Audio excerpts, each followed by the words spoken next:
Aérer. À quoi ça sert? J'ai longtemps cru que c'était avant tout pour faire sortir l'humidité et éviter les moisissures et les mauvaises odeurs. Mais il y a plus important. Ceci est un capteur de CO2. Là, il mesure environ 1100 parties par million de CO2. Mais si je souffle dessus,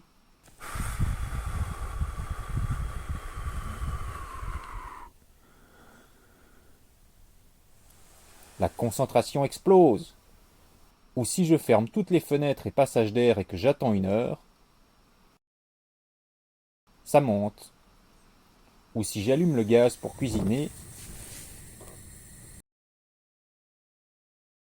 alors là, ça explose.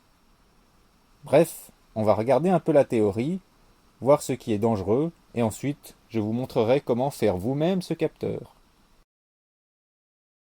Du coup, dans l'air qui nous entoure, il y a majoritairement du dioxyde d'azote, N2, presque 80%.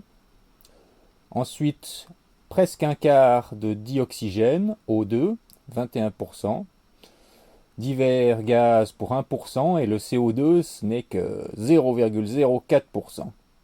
À noter que 0,04%, c'est 0,4 pour 1000 ou 400 pour 1 million.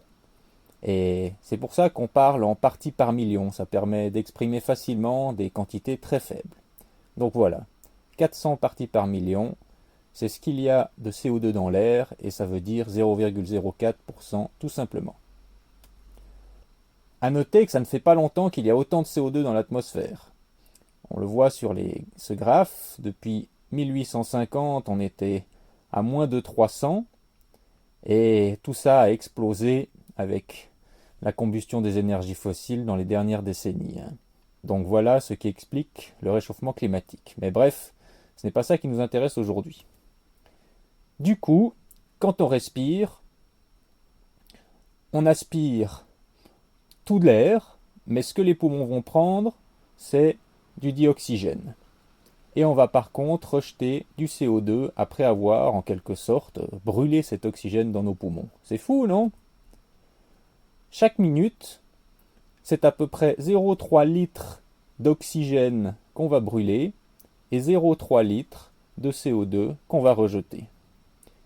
Si je suis dans une pièce, disons la taille de ma tiny house, à peu près 36 mètres cubes, ça fait 36 000 litres d'air que je respire. Chaque minute, je prends 0,3 litres de dioxygène et je rejette la même chose en CO2. 0,3 litres par minute sur 36 000 litres, ça fait 8,33 parties par million chaque minute, ou si on multiplie par 60, 500 ppm par heure.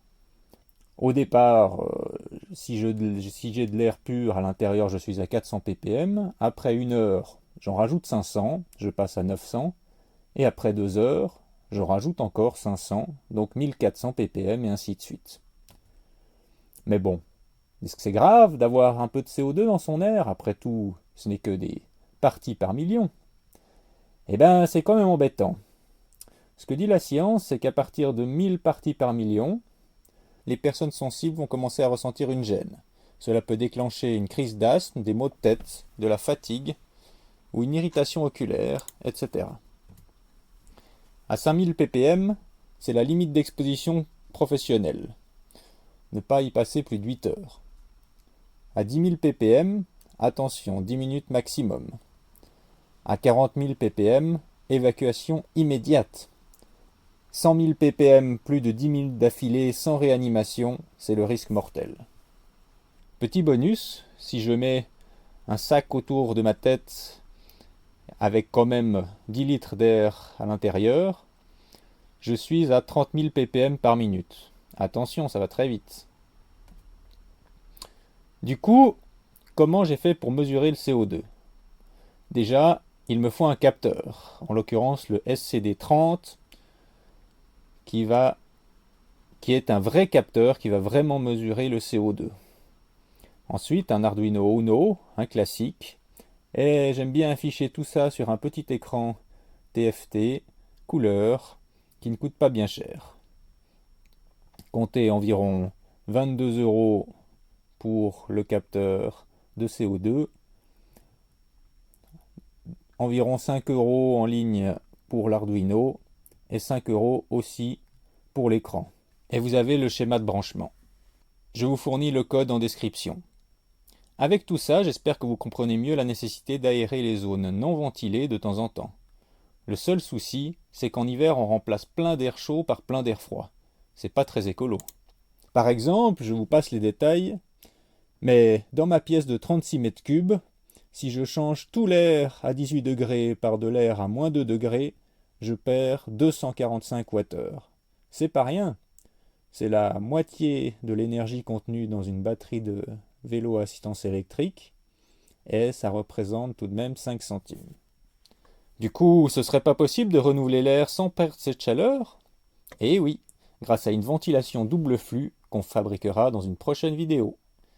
Et si tu as appris quelque chose d'utile, d'avance merci pour ta rémunération Tipeee dans la description.